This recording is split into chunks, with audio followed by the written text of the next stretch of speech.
Hi, this is William Ramsey. Welcome to William Ramsey Investigates. On today's show, this will be episode 4 of the Rape Gang Inquiry that was released June 2026.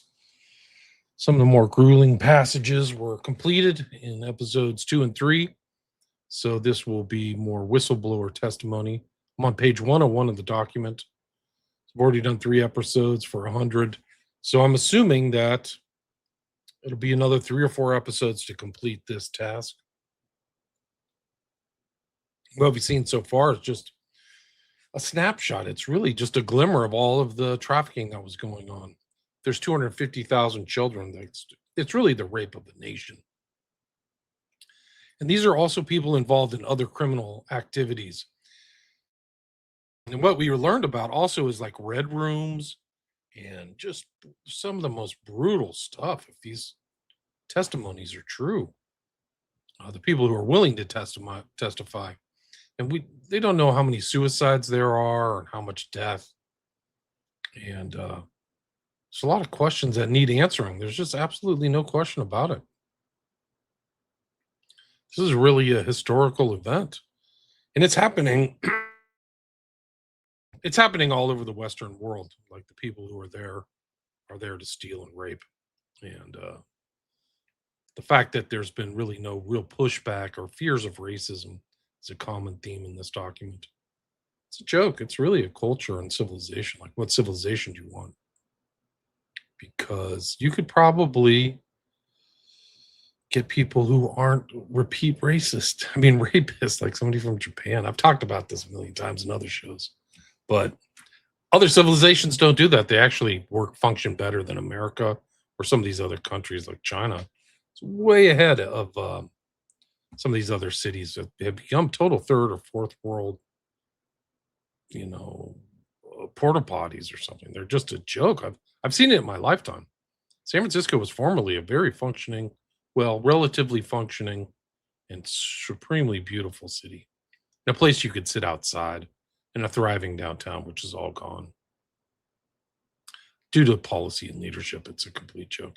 And this is policy and poor leadership, poor policy and poor leadership in the UK. So here we go. I'm breaking these down into hour segments. And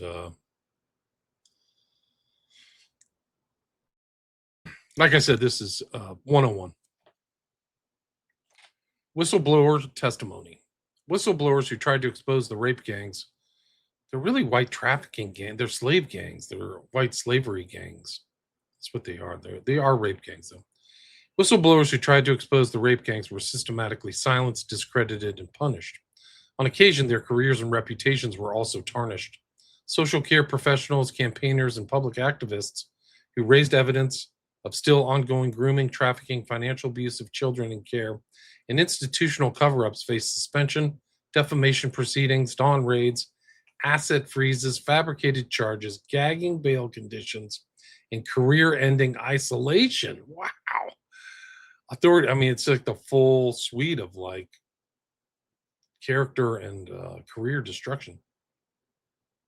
Authorities assured them that full investigations had taken place when none had occurred and records were destroyed. Incredible. Senior officers and elected members acknowledged concerns as credible, yet took no remedial action. The state did not merely ignore whistleblowers, it punished them to protect the gangs and its own reputation. Well, it's failed. The blowback and boomerangs can be off the charts. We wish to correct for that, so we invited these whistleblowers to our inquiry. Below are some of their testimonies. A social worker. Our whistleblower social worker is an experienced children's social care professional with nearly 4 decades of service. Her specialist work focused on leaving care services and safeguarding highly vulnerable young people. In February 2018, she raised extensive whistleblowing disclosures concerning financial abuse of young people, misuse of public funds, unlawful sanctions, illegal evictions, racism towards children in care, and systemic failures to safeguard against sexual and criminal exploitation. She was assured that a comprehensive investigation would occur. In the event, responses were delayed, fragmented, and opaque. Senior officers later acknowledged that financial abuse was likely, but claimed proof was impossible due to missing records. She was informed that shredders had been purchased at units and that records may have been destroyed. Despite this, the disclosure was deemed reviewed without her ever having been interviewed. She describes repeated safeguarding failures witnessed while she was an interim co-manager of semi-independent units, including children with severe mental health needs placed unsafely, repeated missing episodes, untreated exploitation risks, and delayed police or mental health intervention. Her evidence illustrates escalating harm, including self-harm, sexual exploitation, criminal exploitation, and unlawful housing practices. After raising these concerns, she experienced retaliation, including removal of payments, suspension based on unfounded allegations, and professional isolation. Senior leadership and elected members repeatedly failed to engage meaningfully with her concerns. She concludes that the local council prioritized reputational and financial considerations over child safety, leaving ongoing risks unaddressed. Caven Vines, Rotherham campaigner. Caven compiled multi-agency records from 2003 onwards. These showed that police, councils, and MPs knew about organized grooming by Pakistani Muslim gangs years before any public admission. Vines engaged with national media and provided evidence to senior officials. He states that one of the interviews in which he partook, namely with Sky News, was misrepresented, which led to defamation proceedings that rendered him bankrupt and ruined much of his life. He alleges perjury by MPs and a failure by police to investigate it. The pattern demonstrates that early whistleblowing on institutional awareness produced retaliation rather than protection for victims. Tommy Robinson, national activist. Tommy Robinson documented grooming patterns after the exploitation of a close female relative at age 14. He heard hundreds of similar accounts from families across England. When he formed the English Defence League and spoke publicly, South Yorkshire police allegedly subjected him to repeated arrests and dawn raids on his family homes. He reportedly also faced fabricated charges, asset freezes, and threats that forced repeated relocations. The state treated public whistleblowing on the ethnic and religious patterns of the gangs as more dangerous than the gangs themselves. After Robinson repeatedly detailed the scale of Muslim grooming gangs across Britain, the state responded with targeted legal action that in effect silenced him. In May 2018, he live-streamed outside Leeds Crown Court while defendants in a major grooming gang trial were entering the building. He was immediately arrested for breaching the peace and charged with contempt of court for violating reporting restrictions that protected the defendants. He was sentenced to 13 months in prison on the same day. Although released after 2 months on appeal, the case was reheard, and in July 2019, he was resentenced to 9 months imprisonment. This sentence combined 6 months for the Leeds offense with 3 months for breaking an earlier suspended contempt order related to a similar incident at Canterbury Crown Court in 2017. The timing and nature of these prosecutions, to many, suggests clear retaliation. Robinson had been one of the most high-profile voices highlighting the grooming gang scandal at a time when authorities in Rotherham, Rochdale, and elsewhere were still denying its existence or suppressing evidence. Instead of investigating the gangs he identified, the state focused its resources on imprisoning the man who had drawn public attention to them. The contempt charges ensured that his reporting on ongoing trials was criminalized, while the grooming networks continued to operate. There is a prima facie case that the repeated use of the courts against Robinson was not about fair justice, but about punishing one of the individuals who forced the grooming gang scandal into the open long before official institutions were willing to act. Fred. Fred is a father and information technology specialist with approximately 6 years' experience in child protection work. His involvement began after his own daughters were groomed offline by a former partner of their mother. His eldest daughter recognized the risk and disclosed the situation, enabling Fred to intervene promptly and protect his children. This experience prompted him to join an online child protection team. For around 2 years, Fred worked as a decoy, posing as a child online to identify adults seeking to groom and sexually exploit children. He was exposed to highly disturbing sexual communications, which had a severe psychological impact and eventually led him to step back from decoy duties. Leveraging his professional background, Fred shifted his focus to developing tools for digital tracking, perpetrator identification, and forensic evidence gathering. His work is designed to produce court ready evidence. He has collaborated with multiple British child protection teams and interfaced with various police forces, including specialist online child protection units. To date, Fred has assisted in the identification, tracking, and reporting of nearly 1,300 suspected child sexual predators. These cases have resulted in arrests, prosecutions, and convictions. At least 4 cases involved attempted child trafficking. He has also identified and provided technical data leading to the shutdown of approximately 30 deep web servers hosting large volumes of child sexual abuse material. Fred has observed that many offenders are repeat perpetrators, with some convicted multiple times. In his view, rehabilitation is ineffective for this category of offender, and current sentencing practices frequently fail to act as a deterrent, with some individuals receiving only community orders despite strong evidence. Fred believes that online grooming could be substantially reduced or eliminated through existing technology and artificial intelligence. Such systems could detect grooming behaviors in real time based on established models.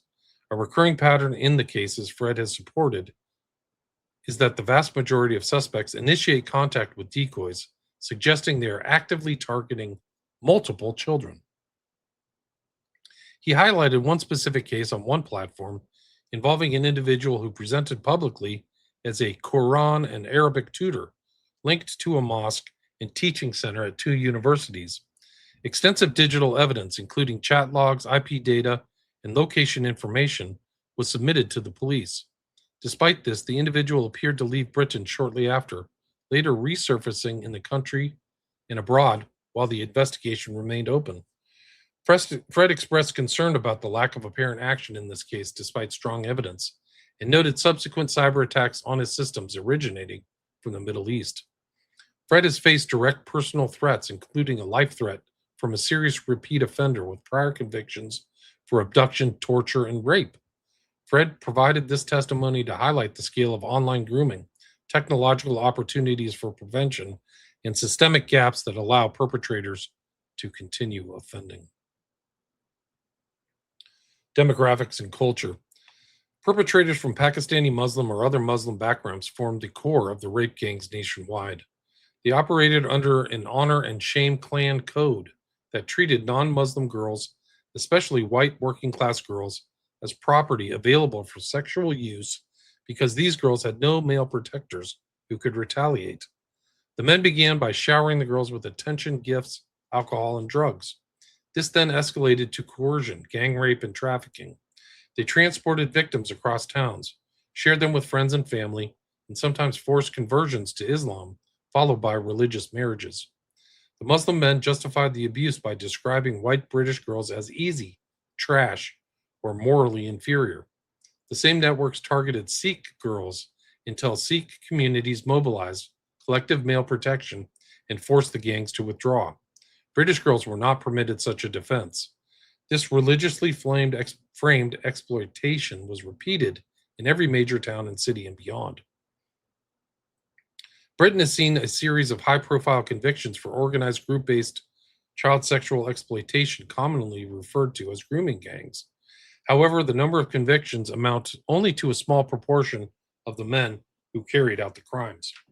In cases where perpetrators of Pakistani heritage were named publicly in court records or reports, their names have consistently been Muslim in character. According to the 2021 census for England and Wales, around 93% of individuals identifying as Pakistani by ethnicity also identified as Muslim, with only about 1% following another religion, the remainder having no faith recorded. Researcher Peter McLaughlin in Easy Meat 2016 compiled a comprehensive list of grooming gang convictions from 1997 to 2018, with updates in subsequent analyses, drawing from published court outcomes. His examination of names indicated that approximately 87% of those convicted bore distinctively Muslim names, which was a figure echoed in related analyses far exceeding the Muslim proportion, around 6% of the general population of Britain. The majority of these convicted groups consisted entirely of men from Muslim backgrounds. These groups are predominantly of Pakistani heritage, especially when the group exceeds 10 or more members. The larger group size dynamic of Pakistani perpetrators is on display in major prosecutions and official reviews from locations such as Rochdale, Rotherham, Huddersfield, Oxford, Telford, and others. Other convictions have involved groups primarily composed of Muslims from non-Pakistani origins, demonstrating that the issue is not necessarily confined to one ethnic group. Two Somali origin gangs in Bristol, one mainly African heritage gang in Banbury, 3 Iranians in Chelmsford, 3 Syrians and 1 Kuwaiti in Newcastle, 2 Turkish men in Somerset, a Romanian rape gang in Rotherham, 1 large Newcastle Operation Sanctuary case involving 17 men and 1 woman from diverse Muslim backgrounds, Albanian, Kurdish, Bangladeshi, Indian, Turkish, Iranian, Iraqi, Pakistani, and Eastern European heritage. Nearly all published names were Islamic. These patterns are drawn from judicial proceedings, sentencing records, official inquiries such as those into Rotherham, Rochdale, and others, and public reporting on concluded cases. Recent developments, including ongoing reviews and data audits, e.g., national audits and reopened historic cases, continue to examine the scale, characteristics, and patterns of such offending. With regard to the scale of the crimes, this is reflected in conviction records, police data from relevant force areas, and audits, all of which note overrepresentation of South Asian Pakistani heritage men in certain group-based cases, while acknowledging data limitations on ethnicity. Nationwide, smaller non-Muslim groups often feature different dynamics or victim profiles compared with the classic multi-offender grooming model in larger operations. The term Asian has frequently been applied in media, official statements, and public discourse to describe the perpetrators in grooming gang cases across Britain. This broad labeling can be misleading, however, because Britain hosts a substantial number of non-Muslim Asian populations, such as Hindus and Sikhs from India, Buddhists from Japan, and Christians from the Philippines and Vietnam. These populations have, with only very rare exceptions, had no involvement in these offenses. In fact, members of these communities have more often appeared as victims than as perpetrators in the grooming gang cases that have come to light. Dr. Ella Hill, a survivor of the Rotherham grooming gangs and now a qualified doctor, has courageously shared her experiences and reflections in multiple public forums, including testimony to the 2022 Jay Inquiry, a July 2020 podcast interview, and a 2018 article in The Independent. Her report is entirely consistent with the evidence that was heard at the rape gang inquiry. Following years of repeated sexual violence, severe beatings, and attempted murder by her abusers, her family members were forced to change their surnames and relocate to another part of the country so that she could complete her schooling and later pursue and obtain a medical degree. In her accounts, Dr. Hill has consistently described the abuse as being both racially and religiously aggravated. She was explicitly told during the rapes that the attacks were happening because she was white and because she was Christian. She explained that she was initially groomed and then trafficked by a Pakistani Muslim boyfriend to groups of Muslim men. She was repeatedly taken to various houses and flats where she was raped, physically assaulted, and tortured. Even after she tried to escape and hide, her main perpetrator tracked her down, broke into her home, and attempted to kill her on 5 separate occasions. She survived these attacks but was left with extensive lacerations and bruising. On at least 5 occasions, she approached the police, presenting medical evidence of her injuries, yet each time she was told there was nothing they could do and her evidence was not accepted. Dr. Hill has emphasized that the verbal abuse she endured was saturated with both racial and religious slurs. While being beaten, she was repeatedly called a white slag, a white whore, a white cunt, and simultaneously condemned as a non-Muslim who deserved punishment for failing to follow Islamic rules. Her abusers, she said, operated according to what she termed grooming gang ideology, under which they believed their crimes were religiously justified.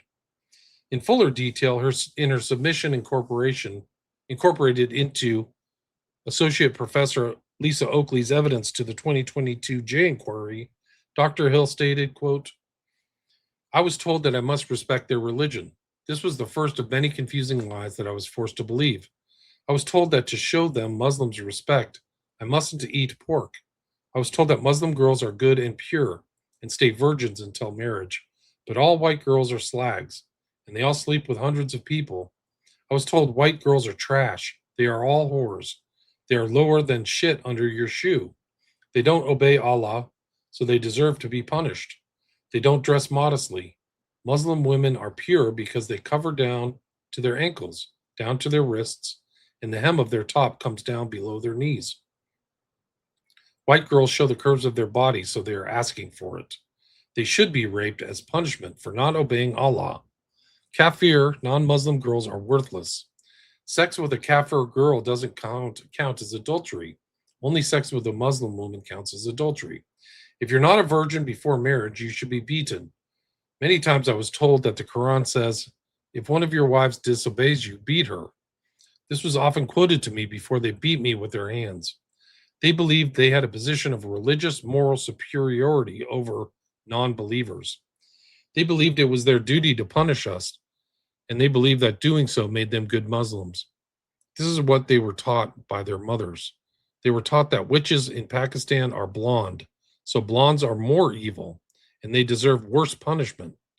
I was told that in Islam, if a girl or a woman looks at a man who isn't her brother, father, or her husband, then that means she wants to have sex with him. So I was told to look at the floor when I was around Muslim men. So when I did look at the waiter in a restaurant, I was then taken away to be gang raped as punishment. I was told that according to their faith community, girls are old enough for sex when they start their periods at age 11.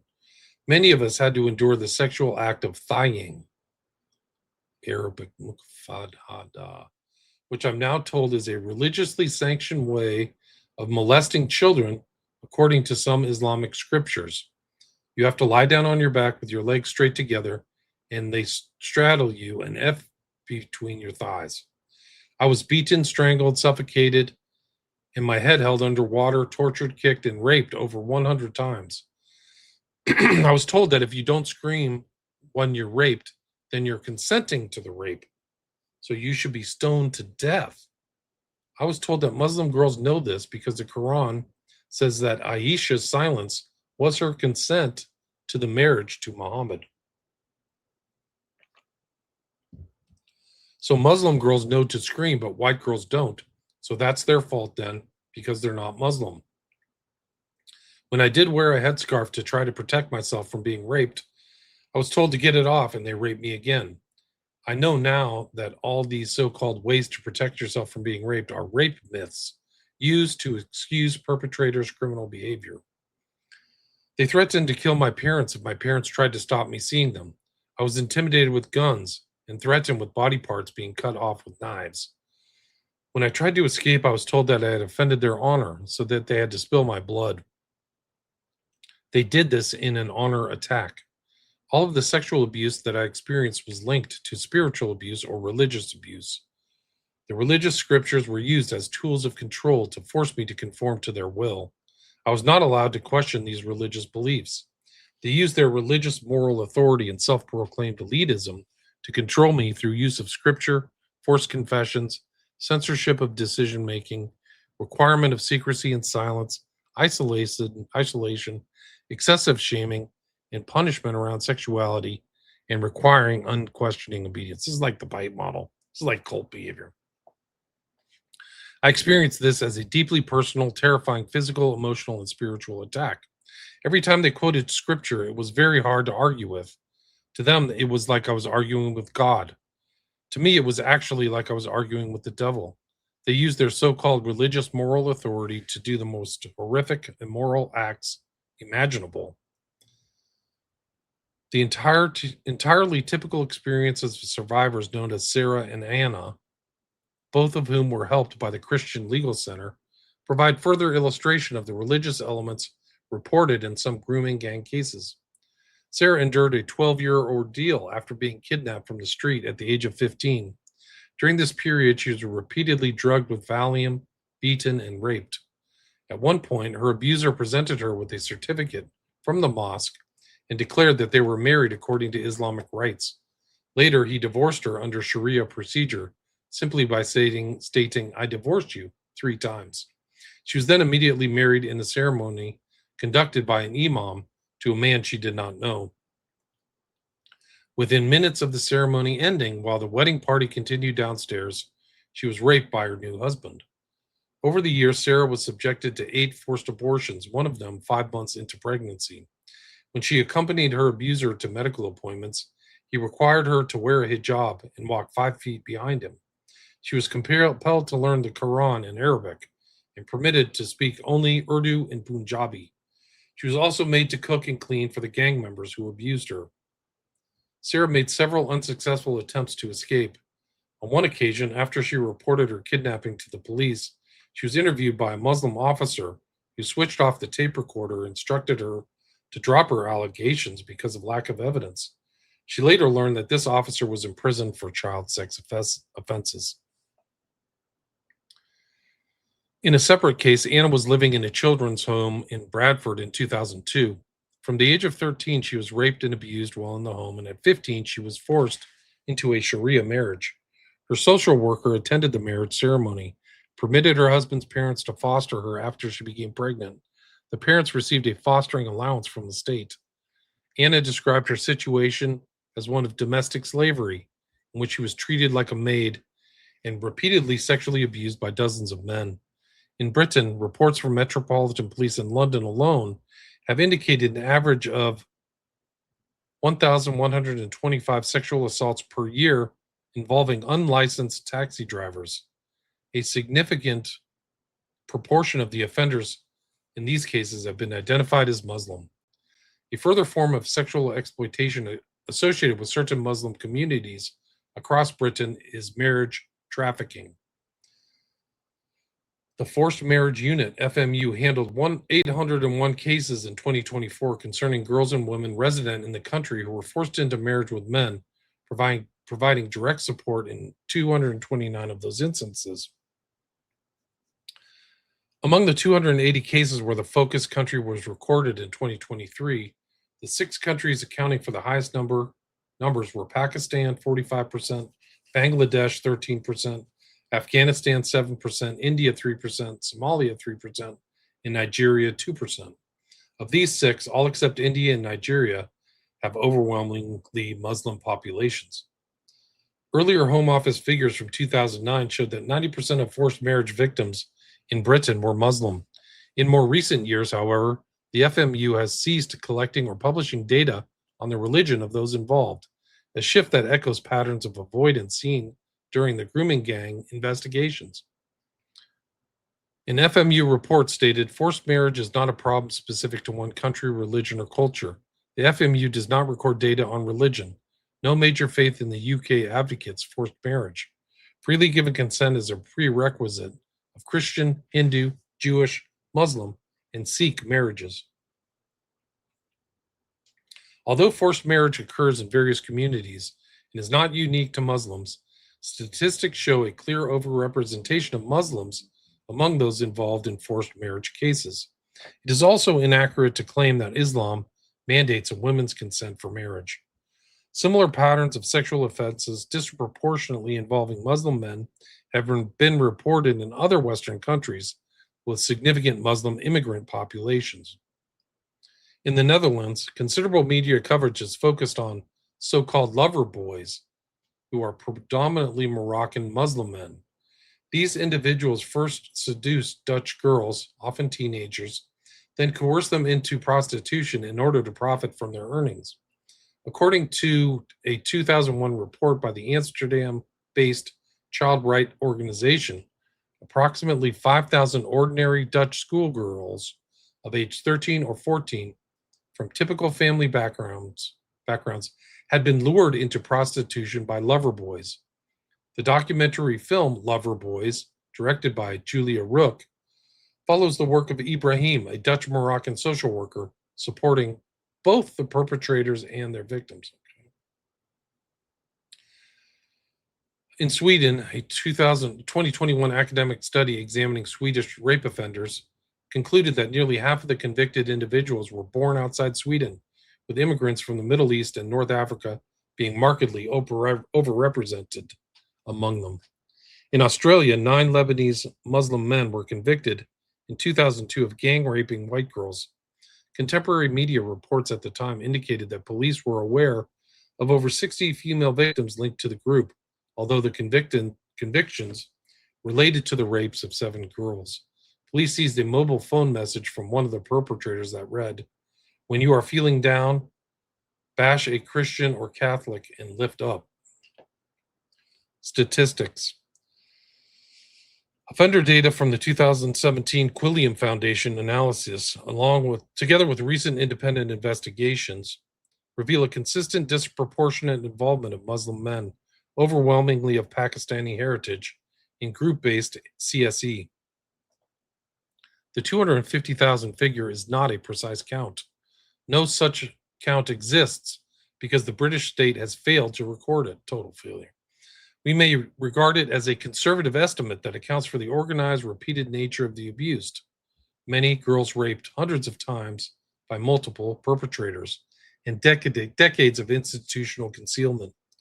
Analysis of 264 convictions for group-based child sexual exploitation from 2005 to 2017 found that 84%, 222 offenders were South Asian, with the vast majority Pakistani Muslim.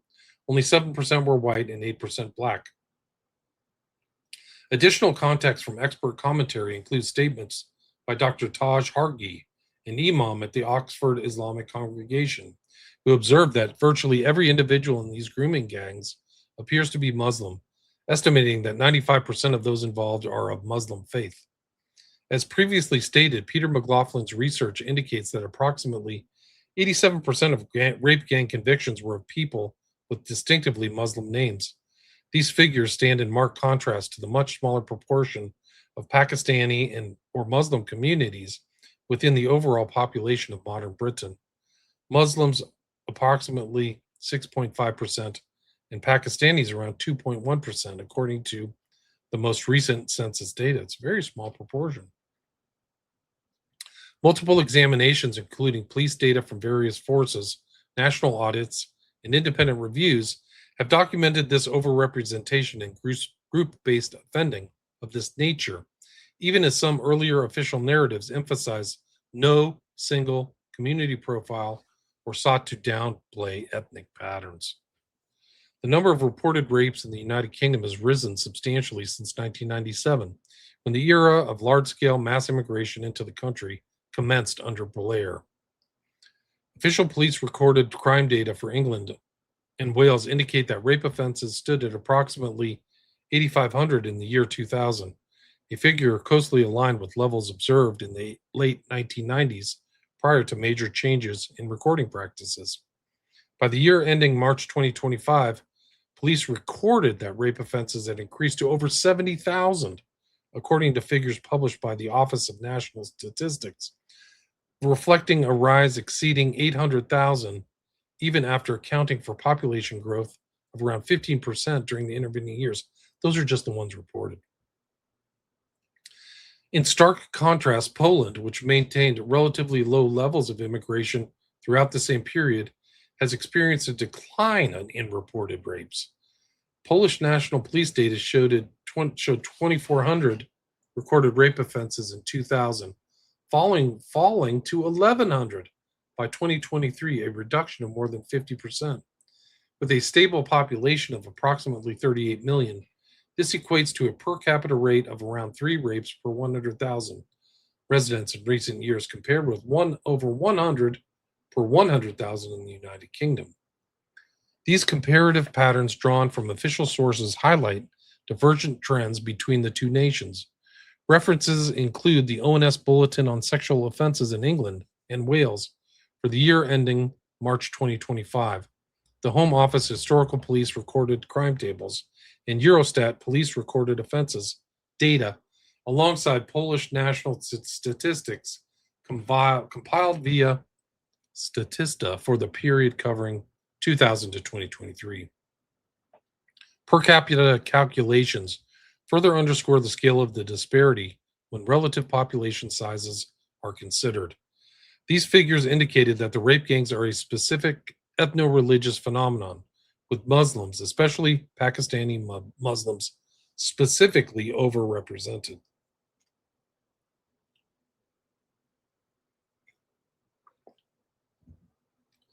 The influence of Islam, Muslim treatment of non Muslims worldwide. Britain is not a unique case. This sort of thing goes on anywhere that either welcomes mass migration from Muslim countries or contains long established Muslim populations. There is a consistent pattern of sexual violence directed towards non Muslim minorities in settings where Muslims form the majority. Across Britain, as we have noted, girls from Sikh and Hindu backgrounds have also been targeted by Muslim gangs. Unlike the white British majority, these non Muslim immigrant populations were never prevented from organizing as a collective to protect their own. In doing so, as was their duty, the network of Sikh organizations drew attention to the appalling treatment of non Muslims in Pakistan. We need only look at the appalling treatment of girls from minority faiths in Pakistan, where Christian, Hindu, and Sikh girls are kidnapped, forced to convert to Islam, and married, to get an understanding of the underlying motivations. In 2018, around 1,000 girls in Pakistan's Sindh province alone suffered this fate. In many cases, perpetrators are granted impunity due to corruption and connivance with local officials. Excuse me. In April 2024, UN human rights experts expressed serious alarm regarding the vulnerability of minority girls in Pakistan to forced religious conversions and forced marriages. Their press release highlighted that Christian and Hindu girls, in particular, face heightened risks of abduction, trafficking, child forced marriage, domestic servitude, and sexual violence. Human rights groups and media reports, according to a 2021 BBC investigation, have estimated that thousands of non Muslim girls, primarily Christians, Hindus, and Sikhs, are abducted annually in Pakistan, compelled to convert to Islam, and forced into marriage with their abductors. One documented case involved Farah, a 12-year-old Christian girl, abducted from her home in June 2020 by 3 Muslim men, raped, and forced to perform household labor as a slave. A common sequence in these cases sees a girl abducted, coerced into signing a conversion certificate, and swiftly married to a Muslim man. Police in Pakistan frequently side with the abductors over the girl's family. When parents pursue legal action, courts tend to uphold the legitimacy of the conversion. Birth certificates may be falsified to indicate that the girl is not a minor. Contact with her family is typically blocked. Following conversion to Islam, non Muslim parents lose all authority over their child, as Islamic law prohibits non Muslims from exercising guardianship over Muslims, including their own offspring. The evidence from grooming gang convictions across Britain repeatedly shows a Muslim background among many of the perpetrators. When this is viewed alongside similar patterns of sex crimes observed in both in countries of origin for immigrants and in Muslim majority societies, it offers compelling grounds to consider that elements of Islam are contributing to the grooming gang scourge in our country. While it is unsurprising that a religion can shape and regulate sexual behavior, the suggestion that Islam might play a role in driving sex crimes remains deeply uncomfortable for some in the liberal West. Even so, the possibility of an Islamic influence in these crimes cannot be dismissed. The available data strongly points towards it as a hypothesis that merits serious examination. The impact of any religion on individual behavior is rarely direct and unmediated. It is heavily filtered through culture, which a religion can gradually reshape over generations. Not all Muslim communities or societies are influenced by Islam to the same degree or in the same manner. Minority Muslim populations may behave differently from majority ones. For instance, convictions of Indian origin Muslim men in grooming gang cases across Britain are notably rare compared with those of Pakistani heritage. This disparity may relate to a demographic context.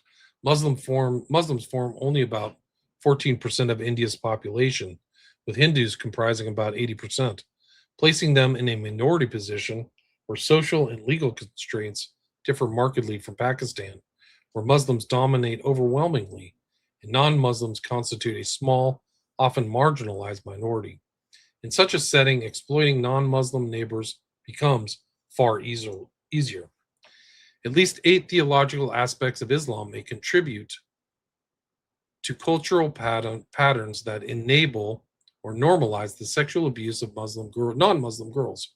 These include 1, the doctrine of Muslim superiority; 2, the principle of loyalty and disavowal; 3, male dominance over women; 4, enforced seclusion and veiling of women; 5, forced marriage combined with the absence of a fixed minimum age of consent; 6, the perception of female sexuality as inherently dangerous or fitna; 7, the historical Sharia institution of slavery; and 8, the system of dhimitude.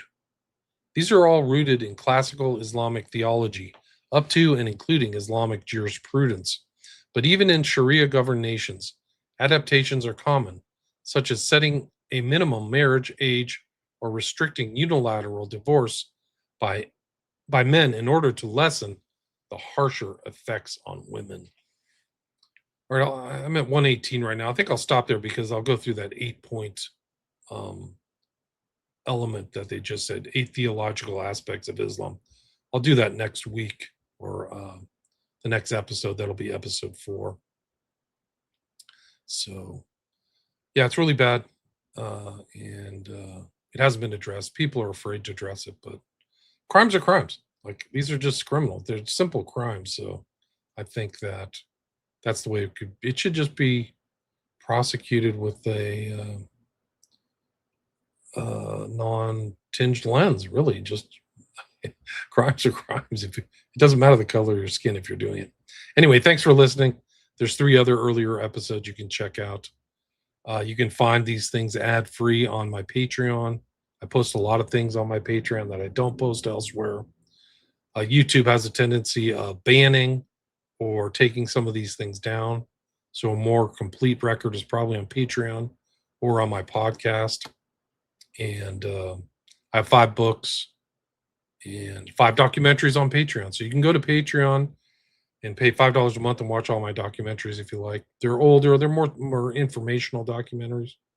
But if you're interested in kind of fact-based visual stuff, they're for you. All you have to do is go to the shop tab, and you shouldn't have to pay. I do have a lot of PDFs there, and there's a lot of other things I post there, a lot of pictures, some of the things that I wouldn't post on Twitter. But thanks for listening. Thank you very much. And thank you for your support. I really appreciate it.